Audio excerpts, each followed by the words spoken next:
Bitcoin has been in a tight consolidation range now for just over 3 full days. In today's video, we're going to be discussing that short-term price action, running a structural and technical analysis on both the short-term and the macro, and of course, reviewing the traditional markets, discussing how they could potentially influence the price of Bitcoin leading up to CPI and FOMC. Let's go ahead and jump into today's video. Okay guys, welcome back to the channel. Thank you for tuning into another video. I hope you're all having a fantastic day today. We're here to discuss Bitcoin on a smaller time frame. We'll be talking about price action, we'll be talking about technicals, and we'll be talking about the next move. We can see Bitcoin is still in that horizontal consolidation, currently dropping in momentum, dropping in volume, and dropping in liquidations, therefore volatility. This does indicate that this range we are experiencing, this chop zone that we have been in for the last 3 days, is actually exhausting. It is coming to an end. We're going to discuss the next move for Bitcoin, so stick around to the end of the video.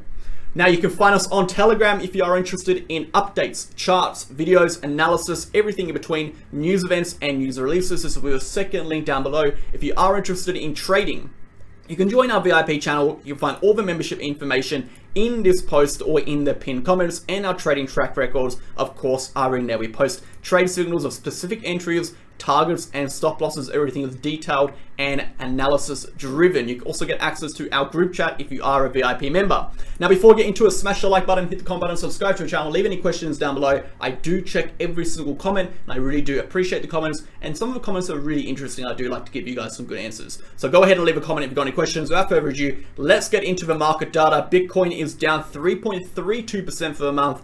That is expected. Like we said last month, we do expect March to be red. The reason being we expect March to be red is not only because we saw a crazy January, it's because we printed what you would call a doji candle after an aggressive move toward the upside.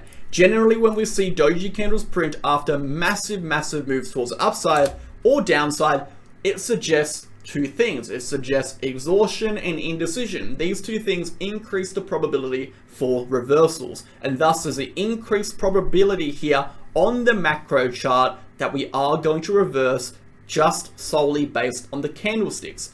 Based on the technical information, we have the 50 EMA as resistance, we have the Gaussian channel as resistance, and we have the weekly 200 moving average as resistance.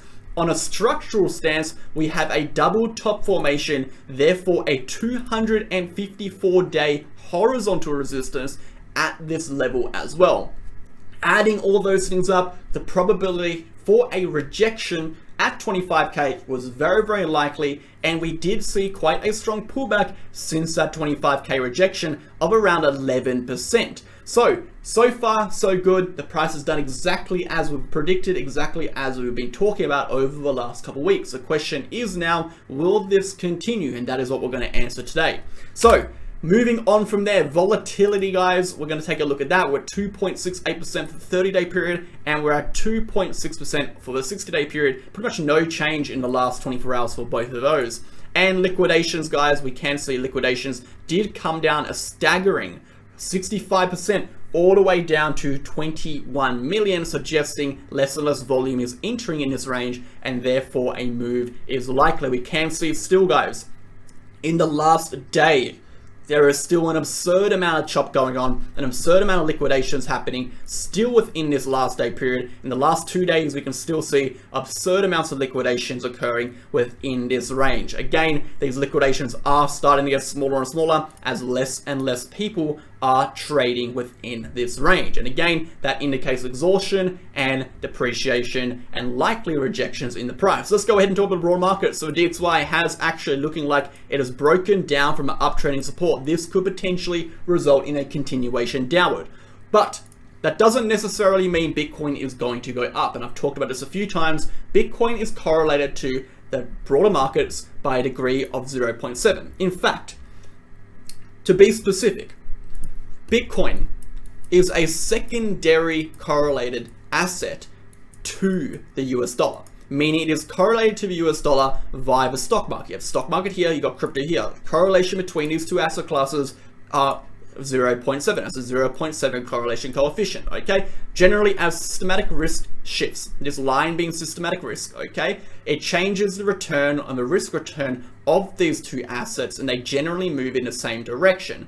And what determines systematic risk? Well, the DXY is a reflection of the systematic risk in the market, as it shows us the strength of the US dollar, and the strength of the US dollar is directly influenced by stuff like interest rates, taxation policies, which basically makes up systematic risk. So, knowing that, we can see the DXY drop and Bitcoin drop at the same time, although according to the correlation between stocks and crypto, and thus the secondary correlation between crypto and the DXY, it is less likely to assume it will. So a more likely scenario is to assume if the DXY drops, Bitcoin will rally. And that is kind of the assumption we're going to make today, and we're going to build off that assumption, and we're also going to talk about the probability that we can move away from that assumption and see Bitcoin continuing down based on current economic events, such as the Silvergate Bank collapsing and dropping 56% of the stock price, causing the crypto market to tank. These are things that could move the price against it. Moving on, with the DXY dropping, we have seen the Dow Jones take a little bit of a move towards the upside. Again, we had a symmetrical triangle formation over here, and we got two patterns playing out. We have a symmetrical triangle formation, which broke towards the downside, okay? It's come up and it's retested that current resistance. So, a potential rejection from this point could occur. We could see the stock market done with this bounce, and we could see him pull back. As the DXY has found potential support here, we could see a bounce from this zone, again resulting in a move towards upside and forcing the DXY, forcing the Dow Jones and S&P 500 down. If that was going to happen, this would be the case or the place for it to occur. On the flip side, if we break above this trending line over here, we would have confirmed the fact that we developed a bull flag. A bull flag formation will take us to retest 34,000. Moving on, S&P 500, guys, we have bounced back above our uptrending resistance or uptrending support of our rising wedge formation. Again, getting over the 50 MA and the 4,000 point. Again, we will be challenging resistance again at this rejection point, potentially either breaking through and facilitating a move towards the upside around 4,200, or creating a lower high and a fake back in before we crash toward the downside. Again, that will be determined by how the DXY responds to this current support. And again, this is something we'll talk about moving into the new week. Let's go ahead and get into Bitcoin, and there's so much to talk about. I think we're going to go ahead and start on the larger time frame again, talk about what's going on, and then get into the meat of the analysis, which is going to be the short-term range and the short-term technicals. So let's get into it. I wanted to briefly interrupt today's video to discuss my favorite exchange, Bitget. If you're looking for a safe, honest, reliable, and accurate exchange, look no further than Bitget. You can sign up by the link in the description to support the channel and get access to 3 exclusive perks. That being up to $5,005 in trading rewards, up to 15% discount on your trading fees, and exclusive access to our MegaWhale promotion campaigns that we run every few months. Alongside that, guys, Bitget is a non-KYC exchange, meaning you do not have to KYC. It is completely optional. Bitget also has a protection fund that secures user assets against external hacks and threats in the space. Alongside that, guys, Bitget offers up to 125x leverage on futures with extensive amount of trading pairs and liquidity on the market. I highly recommend signing up to Bitget. It is the exchange I've been using for over a year and a half now, including all of our members. If you're interested in signing up, trading there, and supporting the channel, you can do so with the link in the description. Thanks for listening. Starting off with the macro. Like we said before, had a doji candle, 50 EMA rejection. We had the Gaussian channel rejection at the 200 moving average rejection at these points, causing a break toward the downside, causing a rejection and potential reversal. Currently on the monthly chart, it does look like this reversal will continue. And we said already, we haven't really seen a scenario in Bitcoin where we have seen a doji candle print under the 50 EMA. In fact, we've only seen one other doji candle print on the chart, and this was over here. The difference is this doji candle was printed in an aggressive uptrend within an uptrend. This doji candle was printed after a reversal candle. The difference is this is a continuation candle here, where this is a reversal candle. Very, very different things over here, guys. Moving on over here to this larger time frame, we had that Gaussian channel rejection. We have seen a Gaussian channel rejection before on the weekly. The last instance was all the way back in 2015, we saw a rejection which has resulted in a pullback towards those local lows once more, and that could potentially happen for Bitcoin here if we do lose our prior level, which is going to be 21,500. Remember, a loss of 21,500, a loss of this local low, or the third point of our rising wedge, will deviate the price above this point and result in a crash towards 18.2 to 19,000. Okay, this isn't just made up. This is exactly what the charts are reflecting. This is what the measured move from a rising wedge suggests. Remember, a breakdown from measured move will take us towards this level. So the charts are telling us if we lose the 21.5k level, that will confirm a breakdown and rejection from this range and a continuation toward our next major support, which is 19.2 to 18.2. However, until that happens, we do have a few possible areas of support. Like we said, we have possible support on the current short-term range, which is going to be this 22,200 to 22,400 range, which we're currently consolidating in.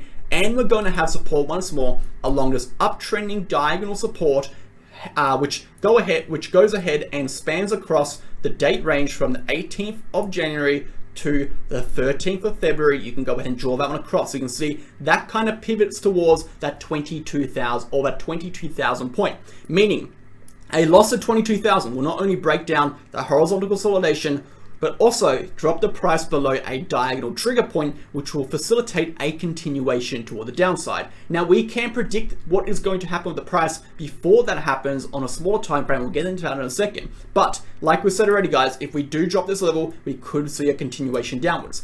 For the upside, guys, if we do see a rally toward the upside, I will not be expecting any sort of strong move back to 25k unless two things occur. Number one, we're going to have to break out of the downward resistance we have developed. This downward arrow resistance is our downtrend. Therefore, we're going to continue in a downtrend until that downtrend breaks. Number two, if the downtrend breaks, we need to reclaim or invalidate the bearish structure on the higher time frame, which is the rising wedge formation, meaning we need to get back above this uptrending resistance to facilitate a continuation up into that range. If all of those two things occur, which is very difficult and unlikely, we could potentially see a move toward uptrending resistance and what I would assume a liquidation wick above and then a continuation back toward the downside. That is what I'd be expecting. However, that scenario there is relatively unlikely.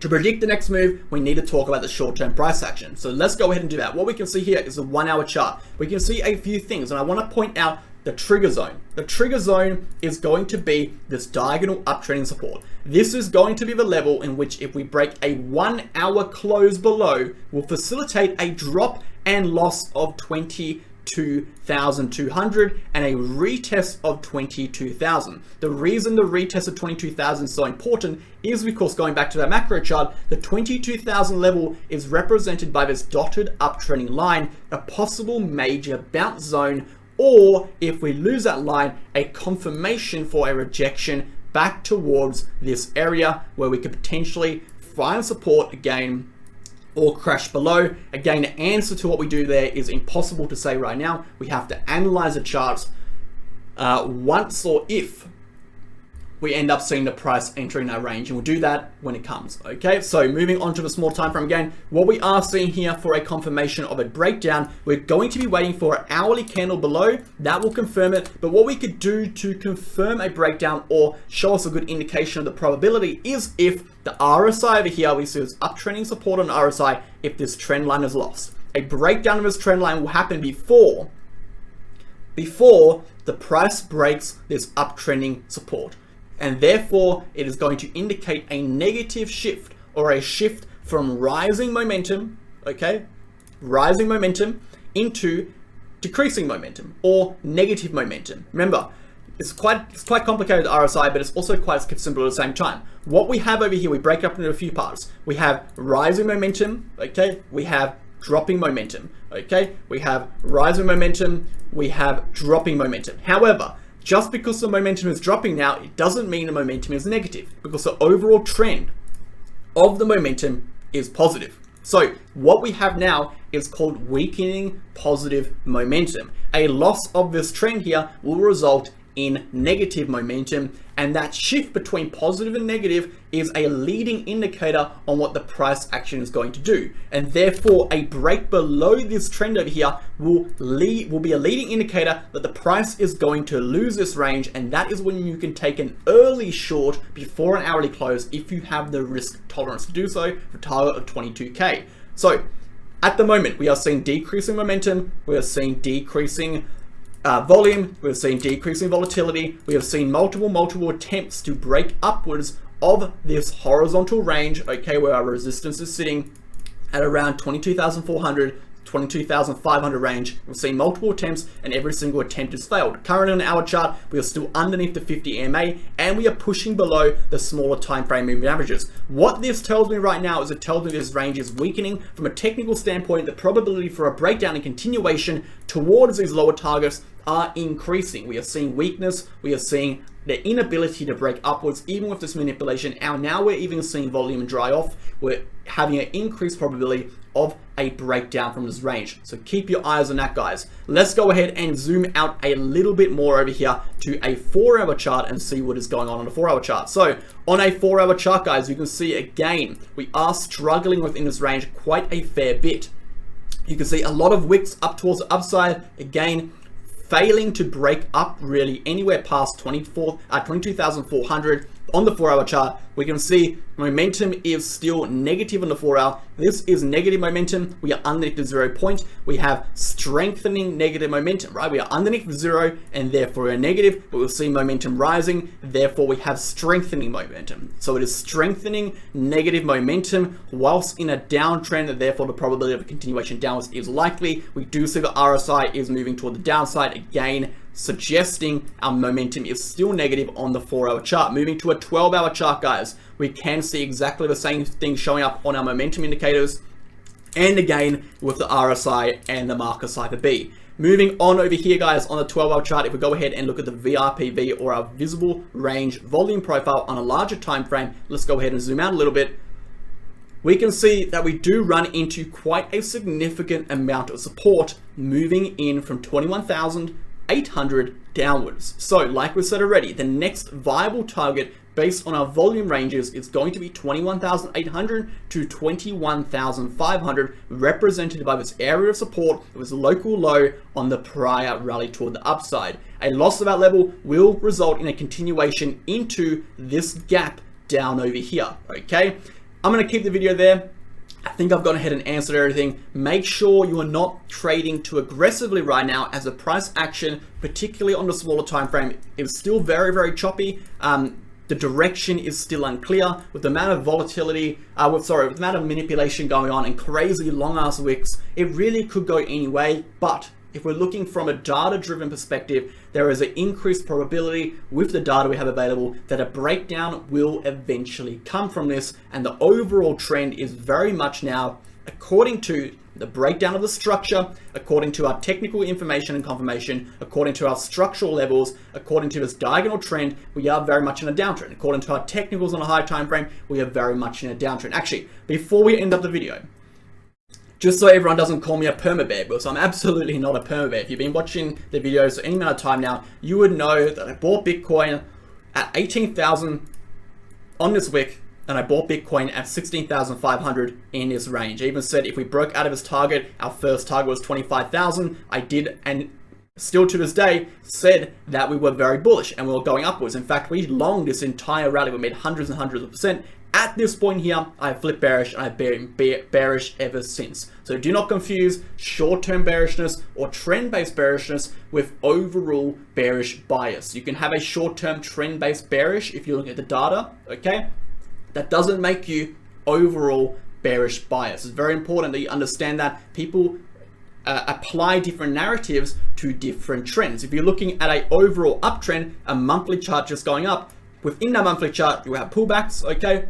You have consolidations, okay? And you can say, I'm bullish on the macro, and then in these periods here, you can say I'm bearish for pullbacks. That doesn't necessarily mean you have a bearish bias. It just means within this time frame, within this period, you expect the price to consolidate and pull down, and therefore you are bearish. The same thing applies here, guys. I do expect pullbacks. I did expect a pullback from 25K. I do expect the price to continue downwards if we lose 21.5. I do expect a target of this range, but I am very much under the assumption, right now at least, if we do bounce to this level, we won't be creating new lows. The overall macro trend has bottomed, and we will be continuing upwards. It would take a hell of a lot to push Bitcoin lower. And again, if the CPI comes out poor, if FOMC comes out poor, we see more banks collapse, that could potentially trigger that. But as of right now, that is where I stand. Anyway, I hope you enjoyed today's video. Let me know down below what you think about the short term. Let me know what you think. Do you think we're breaking down? Do you think we're breaking up? And tell me why. Do you think you're going to be taking a trade? Do you think you'll sit it out? Let me know down below. Anyway, I'm going to see you guys in the next video. Make sure to join the Crypto Academy if you are interested in learning how to trade. Contact us, cryptoacademycourses@gmail.com. You can find a 10-unit course which teach you everything from technical analysis, structural analysis, market analysis, candlesticks patterns, absolutely everything, risk analysis, and so much more in that course to get you guys kickstarted in the trading career. This course was created by myself and my good friend Wolves of Crypto. Again, go check out Wolves of Crypto, another YouTube channel. I'll see you guys in the next video. Cheers.